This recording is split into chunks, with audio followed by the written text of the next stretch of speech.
Hi, I'm going to be talking about the impact of the fear psychosis created by COVID 19, supported by media and other platforms.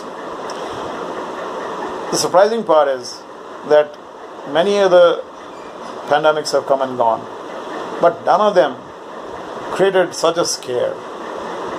I mean, the disease would be long gone, I'm sure, like all other pandemics, but the effects of the fear created and generated by it are going to linger on for at least a decade to come.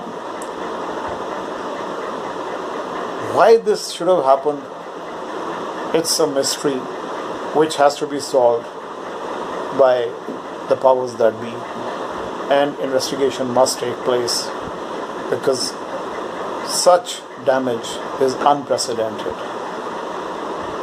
So whether it's a conspiracy theory of the corporations, it's a conspiracy theory of the states, the truth should come out. But till that time, we have to still manage our minds and our fear, because the damage must be arrested right now, right here, at the moment, in the moment. Now, coming from there, I would like to just quote my instructor from Forces, Indian Army. He told me while I was going for my first para jump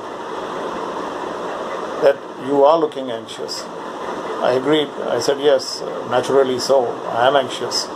You don't jump every day from 12,000 feet height with a parachute on the back, wondering whether the parachute is going to open or not. So obviously I'm anxious. So he did something which I held very close to my heart later on also whenever fear hit me.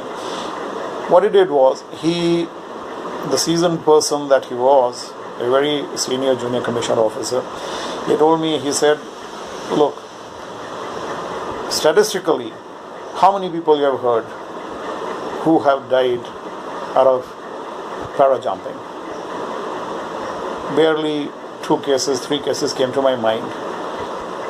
And he nailed me then and there and said, well, you are right. It's just that. Now, if you pick up statistics from road accidents, there are more. Forget about dying, even spraining your ankle. You are more likely to sprain your ankle playing contact sport like football rather than jumping from a plane with a parachute on, of course.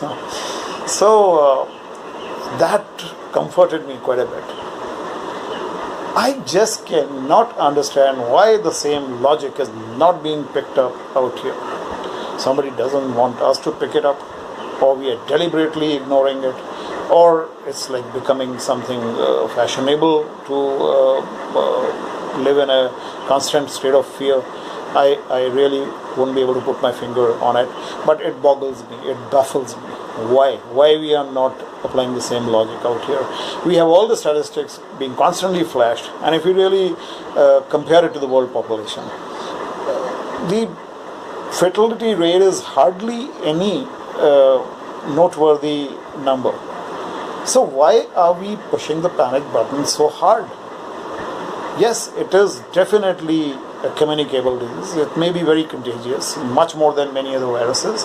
We may not have an answer to it right now. But then we host 630 trillion viruses in our body ever since we were born. And our body immunity system fights it. And some people whose body immunity is not as good may probably succumb to it also. Elderly people, people with other disease, people with a weak immunity system. But then it happens all the time. You cannot put every other thing at a grinding halt just because of a virus hitting you. It may annihilate a few people, so let it be so. It could be me. Why not? I'm not saying that the loss of a life is not important to me, but then the other lives are going on is more important than just a few lives. So there is a tipping point. There is a balance. I think we just crossed the tipping point. Our bodies have faith in that. Have faith in our natural immunity, and our natural immunity is going to take care of it for sure. There's no doubt about it. There are many people who didn't even know they had COVID. I know many people personally. And when later on it was discovered, they found that they had just cured themselves out without even being referred to a hospital. They just let the natural immunity take over. So that's point number one.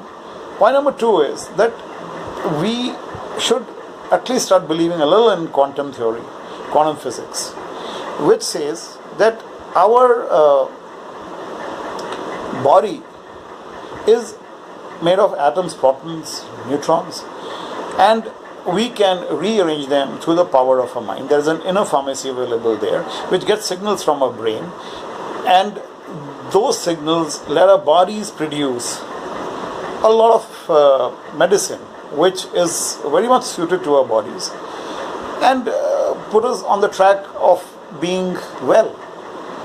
So the healing could be left to the body, trusting quantum physics a bit more than what we